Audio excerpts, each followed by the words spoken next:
wabarakatuh. Perkenalkan, nama saya Nur Halimah, nomor absen 15. Di sini saya ingin menjelaskan tentang A. Kecerdasan majemuk. Kecerdasan majemuk adalah kemampuan seseorang untuk memecahkan masalah dan menciptakan produk yang bernilai budaya atau anak yang bisa menghasilkan sesuatu dan bisa dinikmati dalam kehidupan manusia. Adapun secara umum, kecerdasan ini diartikan sebagai kemampuan seseorang dalam berpikir, bertindak, dan berperilaku sesuai dengan apa yang dihadapinya. Adapun menurut Gardner, kecerdasan ini adalah sebuah penilaian yang melihat secara deskriptif bagaimana individu menggunakan kecerdasannya untuk memecahkan masalah yang dihadapinya dan dapat menghasilkan sesuatu dari permasalahan yang dihadapinya tersebut. Kecerdasan ini menurut paradigma multivalent intelligence dapat didefinisikan sebagai kemampuan yang mempunyai 3 komponen utama, yaitu 1. Komponen untuk menyelesaikan masalah yang terjadi dalam kehidupannya sehari-hari. Kedua, kemampuan untuk menghasilkan persoalan-persoalan baru yang dihadapinya untuk dapat diselesaikannya. Ketiga, kemampuan untuk menciptakan sesuatu atau menawarkan jasa yang menimbulkan penghargaan dalam budaya seseorang.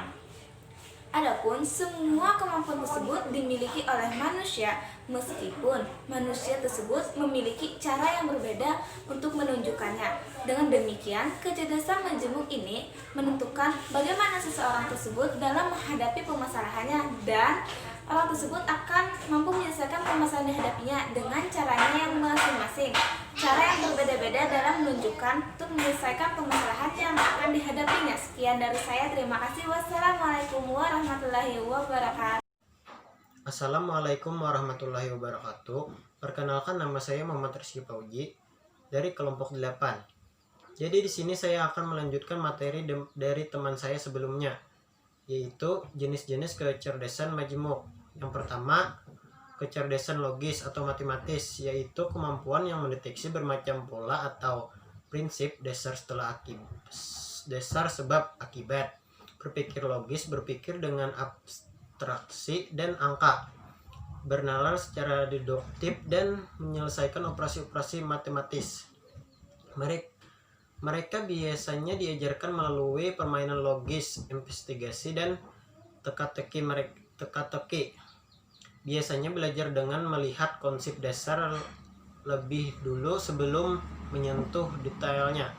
Kecerdasan ini ditandai dengan kepekaan pada pola-pola logis dan memiliki kemampuan menerima pola-pola tersebut, termasuk juga memeriksa mampu mengolah alur pemikiran yang panjang. Yang kedua adalah kecerdasan verbal logistik, yaitu kecerdasan yang meliputi penguasaan bahasa, lisan, dan tulisan untuk mengungkapkan diri atau mengingat bermacam hal. Orang dengan kecerdasan verbal logistik biasanya mahir membaca, menulis, bercerita, dan mengingat kata-kata dan tanggal. Mereka belajar dengan baik jika didorong mengucapkan dengan melihat kata-kata, membaca buku, alat bantu seperti komputer, games, multimedia, buku, alat perekam, dan pelajaran di mana si pengajar berbicara. Dua jenis kecerdasan ini diukur dengan tes IQ yang sering tercermin kegiatan akademik di sekolah.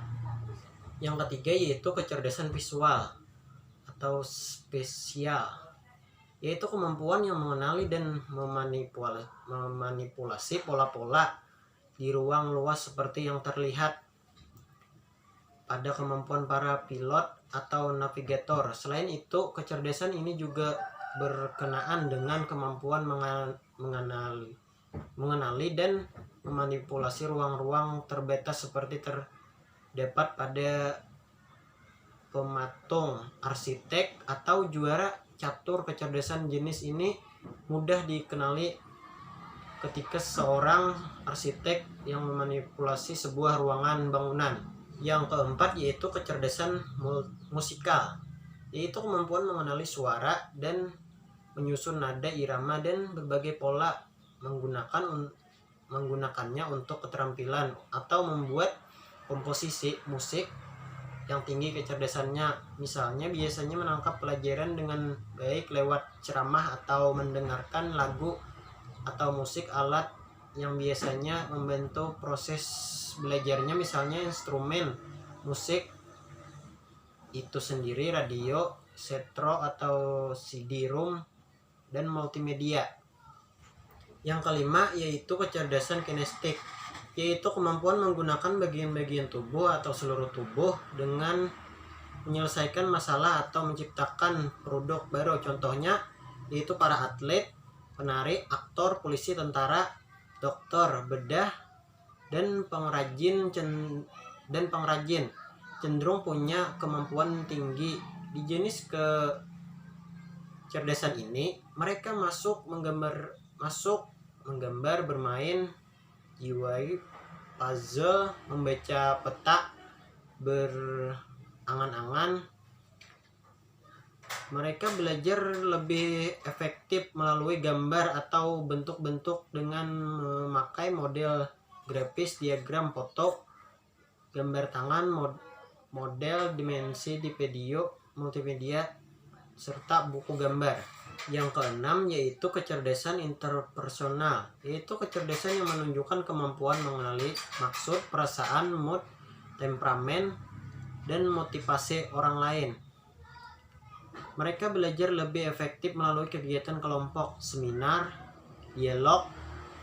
Orang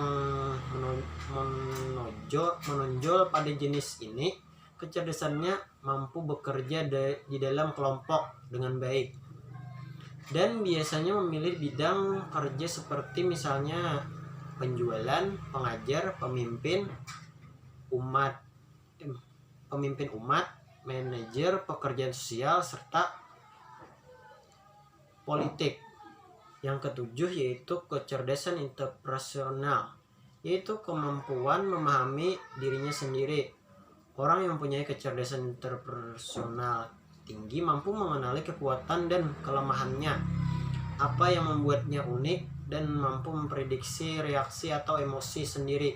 Jadi mereka bisa memakainya dengan memecahkan berbagai masalah dan mengatur hidupnya sendiri dengan baik. Yang kedelapan yaitu kecerdasan naturalis, yaitu anak-anak yang suka dengan alam sekitar, lebih senang dengan berada di alam terbuka daripada di ruangan, dan suka berpetualang, menjelajah hutan. Anak bisa marah besar jika ada orang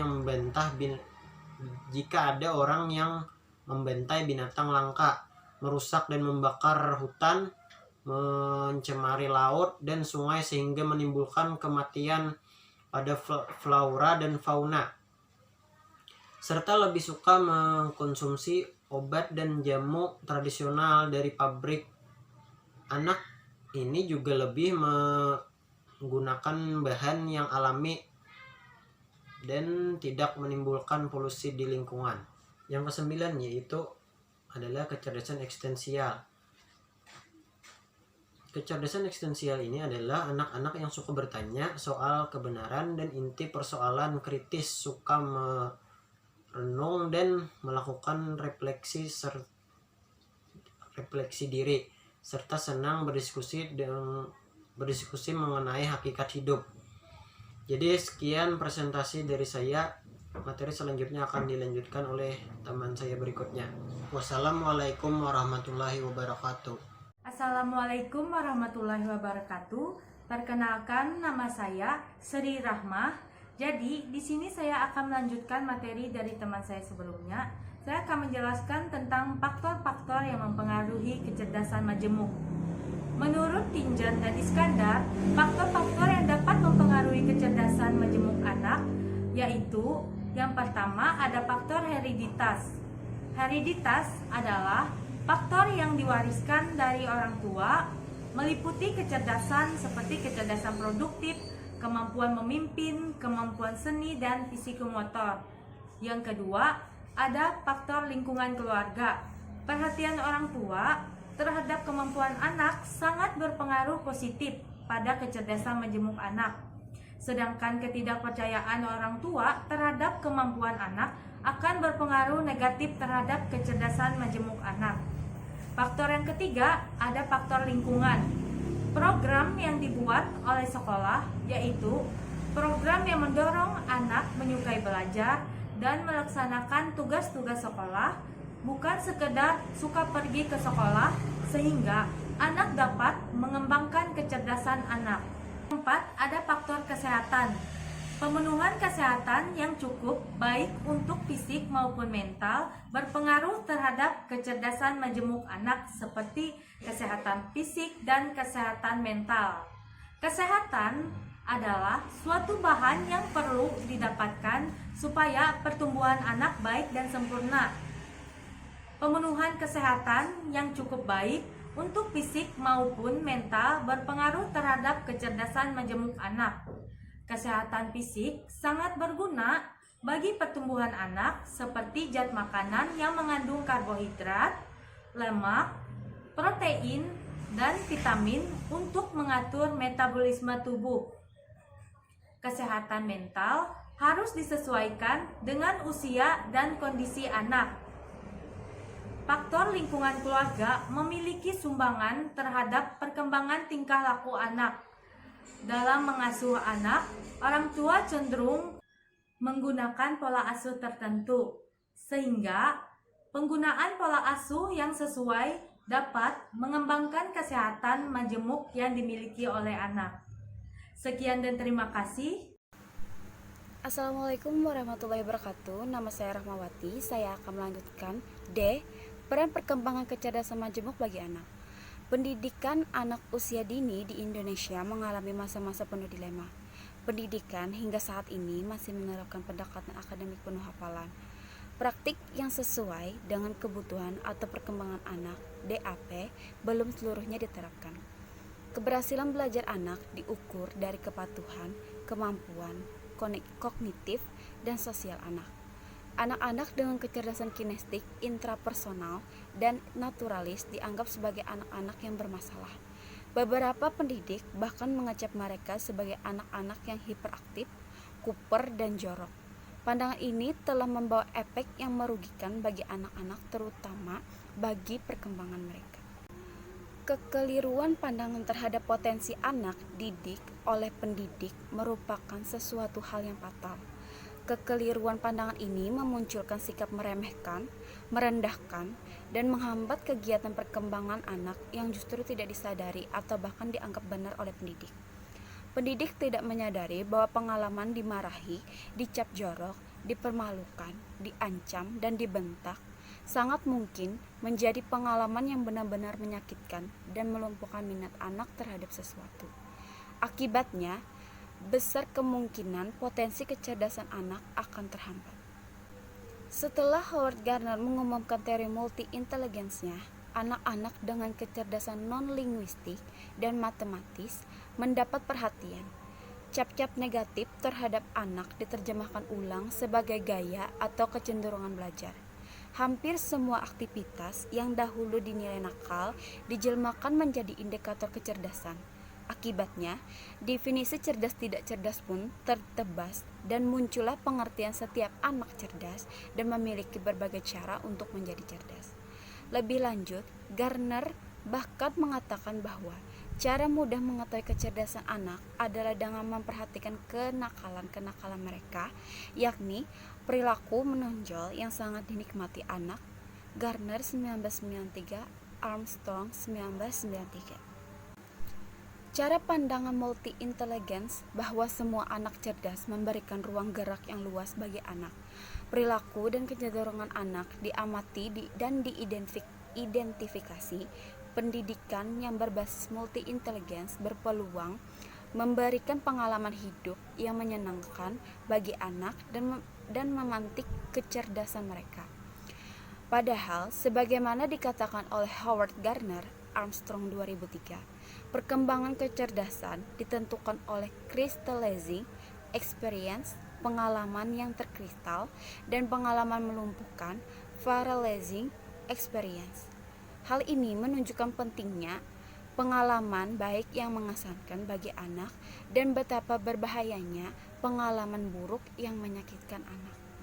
Dengan kata lain, anak-anak yang dididik dengan konsep multi-intelligence akan mendapatkan perlakuan yang adil, memperoleh dukungan yang sangat mungkin menjadi crystallizing experience.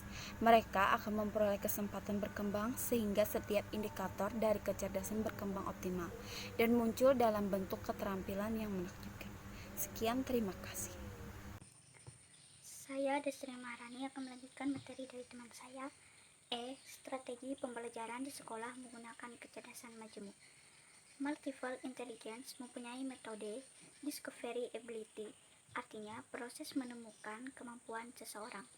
Metode ini meyakini bahwa setiap orang pasti memiliki kecenderungan jenis kecerdasan tertentu. Kecenderungan tersebut harus ditemukan melalui pencarian kecerdasan. Konsep multiple intelligence yang menitik beratkan pada ranah keunikan setiap anak. Lebih jauh, konsep ini percaya bahwa tidak ada anak yang bodoh, sebab setiap anak pasti memiliki minimal satu kelebihan. Apabila kelebihan tersebut dapat dideteksi dari awal, otomatis kelebihan itu adalah potensi kepandaian anak. Atas dasar itu, sekolah menerima siswa barunya dalam kondisi apapun. Dari metode tersebut dapat dikatakan bahwa tugas sekolah dalam meneliti kondisi siswa dalam hal psikologis dengan proses mengetahui kecenderungan beberapa model kecerdasan siswa melalui kecerdasan riset yang dinamakan Multiple Intelligence Research atau MIR. Di sini saya akan melanjutkan materi manfaat kecerdasan majemuk di dalam proses pembelajaran. Nah, bahwasanya teori kecerdasan majemuk ini mencoba untuk mengubah suatu pandangan bahwa kecerdasan seseorang terdiri dari kemampuan logika dan bahasanya. Nah, di sini antara guru dan orang tua itu harus bersinergi, atau maksudnya itu harus bergabung antara keduanya agar memiliki pandangan yang sama. Nah, beberapa manfaat yang dapat diperoleh bila menerapkan kecerdasan majemuk multiple intelligence di dalam proses pendidikan, antara lain, yang pertama, bisa menggunakan kerangka multiple intelligence. Nah, jadi kita bisa melakukan aktivitas-aktivitas seperti menggambar, mendengarkan lagu. Nah, jika aktivitas itu dilakukan, maka kegiatannya akan terlihat positif dan memunculkan semangat belajar. Kemudian yang kedua, guru menyediakan kesempatan bagi siswa untuk belajar sesuai dengan kebutuhan, minat, dan talentanya. Nah, jadi kita atau sebagai guru dapat menyediakan kesempatan bagi siswa untuk belajar sesuai dengan kebutuhan siswa tersebut. Kemudian yang ketiga, peran serta orang tua dan masyarakat akan semakin meningkat di dalam mendukung proses. Kemudian yang ketiga, peran serta orang tua dan masyarakat akan semakin meningkat di dalam mendukung proses belajar mengajar. Nah, karena setiap aktivitas anak itu pasti melibatkan anggota masyarakat. Kemudian selanjutnya ada siswa akan mampu menunjukkan dan berbagi tentang kelebihan yang dimilikinya. Dengan adanya kelebihan tersebut bisa dijadikan suatu inovasi bagi anak tersebut. Selanjutnya pada saat guru mengajar, siswa akan mendapatkan pengalaman belajar. Nah, di sini dengan guru mengajar anak akan dapat mendapatkan pengalaman. Selanjutnya, peran guru dalam pembelajaran. Melihat betapa pentingnya proses pembelajaran bagi manusia, terlepas sedikit atau banyaknya, peran guru itu sangat penting. Nah, guru sebagai sosok pribadi manusia yang monopluralis, memiliki banyak kelemahan dan kelebihan. Jadi, seorang guru itu memiliki peran yang sangat penting, apalagi di dalam suatu kelas misalnya. Nah, guru itu kan dalam mendidik, menilai, membimbing, dan lain sebagainya. Dan kecerdasan itu bukan hanya mencakup logikanya saja, tetapi harus dilihat dari aspek lainnya juga. Sekian materi yang dapat saya sampaikan. Wassalamualaikum warahmatullahi wabarakatuh.